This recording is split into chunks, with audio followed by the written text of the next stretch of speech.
guys, so this is just going to be a follow-up video regarding the water issue. If you guys watch the channel, you guys have the Alfa Romeo platform, you guys know from all over the world, it's a common issue that these cars leak water on the passenger side. So I gutted the car in the first video. I thought I found the problem was like washing the car with the car running with this button here not pressed and the flap for the blower motor was open, but it was good for a couple of weeks and then it happened again, except the second time that it really happened, it was freezing. The entire floorboard was covered in ice. It was a disaster. So before I get out and I talk to you guys about what they did to the repair of the situation, I'm gonna read off the paperwork so anybody out there that has this issue could actually go to your dealer and show it to them and say, hey, this is what has to be done, you know, because it's a common issue and some dealerships are not able to fix it. I was fortunate that my local dealer has been so well aware of the problem that he knew exactly, the service manager, Steve, knew exactly what had to get done immediately. So before I tell you what went on, I'm gonna play you the clip of the morning that I woke up. And so guys, just wanted to show you all what's going on with the Alfa Romeo. I get in the car this morning, it's 22 degrees, and I noticed that there's frost on the inside of my windshield. You see that right there? And my entire passenger side floor is frozen. It's actually wet, but it's so cold that, I'm gonna stop right here, you can see it. It's completely frozen all the way up into the footwell. And that's my ice scraper. So yeah, I gotta get to the dealer ASAP. This, I really thought that the problem was remedied, but apparently it's not. And I'm gonna tell you right now, I am not in the liberty to start gutting this car again because I just don't want to do it, and I don't think it's my responsibility that the car has warranty. So I'm gonna contact my local dealer today and try to get a situation where I could drop it off immediately. And I'm getting pretty fed up with this because I'll be honest with you, I don't know if there is a solution to fix this or what they're planning on doing to remedy the situation, but I got to give them a chance to try to get it right. If not, then this is gonna have to get escalated down to FCA Direct. And like I said, I'm a pretty big influencer of the Alfa Romeo brand on my social media platform, so I really hope that they step up and take care of me as a really good customer. Once the car gets up to the dealer, I want to follow up with them. I'll go up there. I want to see the car taken apart. I want to see something change. I want to see parts change, either an updated cowl, an updated vent. Something's got to happen with this car because this is not good. So before we get started, let's pop the hood. So if you watch my first video, this is where the blower motor is, and this is where the water was going into this cavity into the car. Now, by design, just want to show you guys something here that have this car, because a lot of people from other countries have commented that they did a revised cowl. So you see this piece of rubber? This is a rubber like weather stripping that seals with the hood. And the water, when you look at my other video, the water comes down here and it goes into this area. Now, on the passenger side, I think this is totally an afterthought. It's a bad design. Why is there space here for the water to actually purposely go down here? I have no idea. I hope that they revise this. They probably just have to retool and make a new mold of this. And then I was actually thinking of making a piece of rubber and having it glued with urethane right over here to stop the water from constantly going into this area.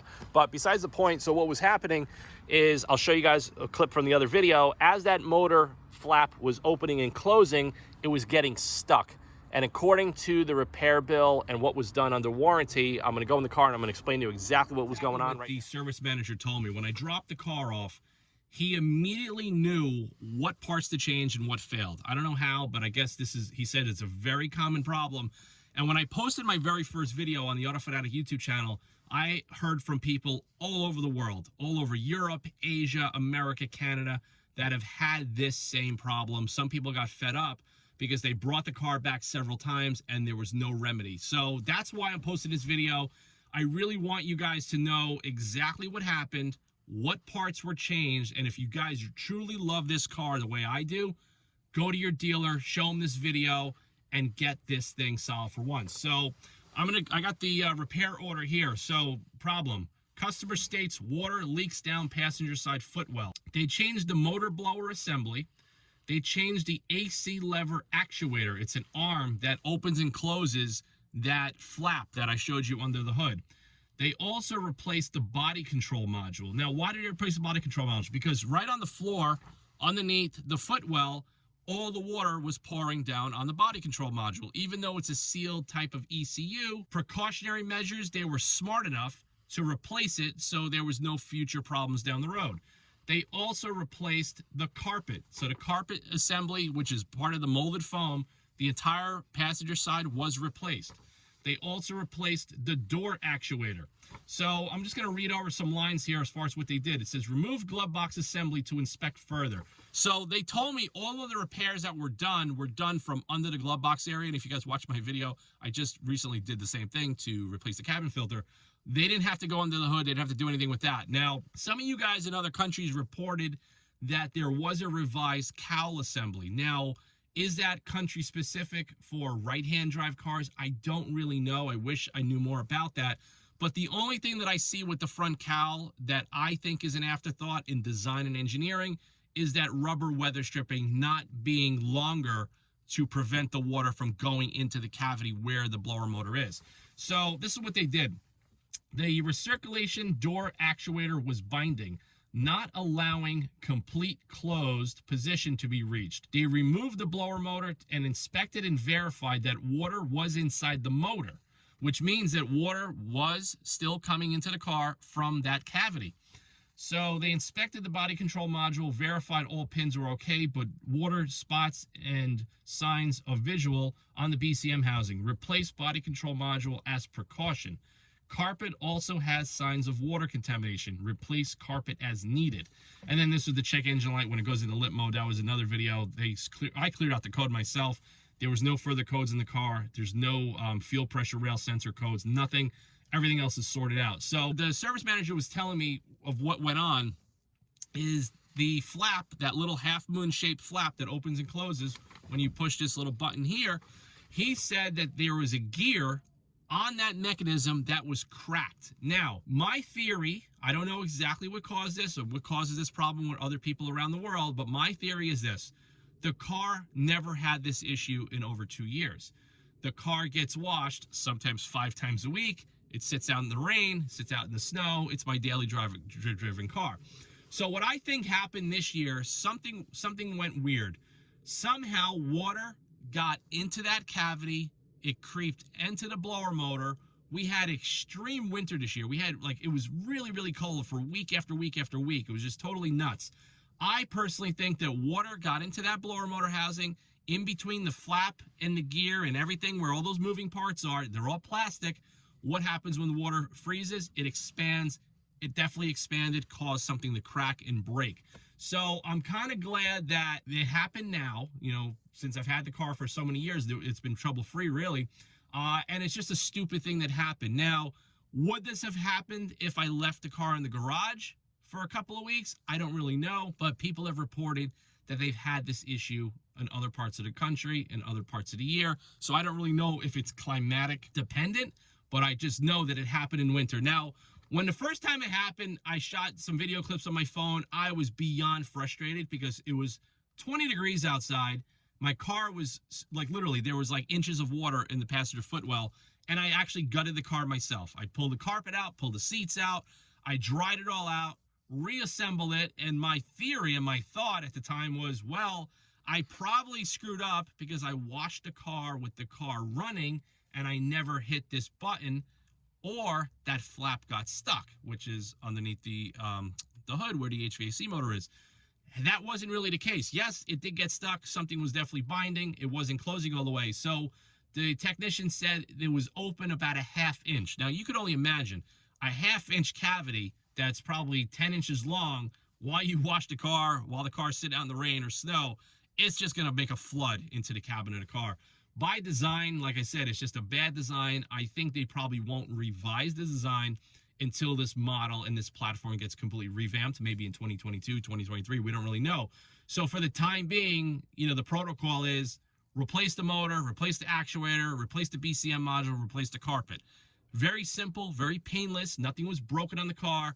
Everything went smooth. I am so happy right now. It's been a couple of weeks, so I waited to shoot this video and talk to you guys. I wanted to make sure that everything was good. I didn't want to pick the car up and shoot the video, say, hey guys, the car's fixed.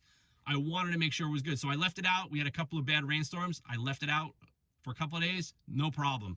I washed the car about 30 times. Every time I wash the car now, I'm paranoid. I open up the passenger side door when I dry it, and I'm touching the floor, and I'm like, I don't know, it's still cold out. I'm like, oh no, is it wet? Did something get in here? But no, it's fine.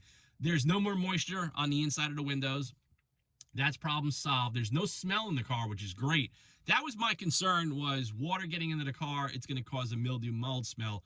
I'm glad that they changed the carpeting. I just put a very high-end, upgraded HVAC cabin filter in. It's perfect. Everything is good to go. So I just wanted to post this video as a follow-up. Anybody out there that has this concern, that's driven through an automatic car wash and's got a flood in their passenger side compartment, or has had this problem on any Giulia or Stelvio, the problem is able to be corrected. You just have to tell your dealer to correct it and solve the problem using the protocol of replacing the AC actuator, the blower motor assembly, replace the BCM just as precautionary measure, and replace the carpet also as a customer courtesy, because if you cause a smell and the customer takes the car back and a couple of weeks later to complain, they're going to have to gut the car again.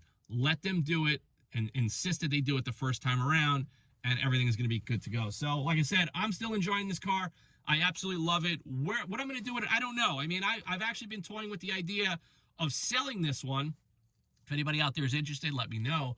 I'm thinking about selling this particular 2018 Giulia Quadrifoglio and ordering a 2022 Giulia Quadrifoglio in a different color.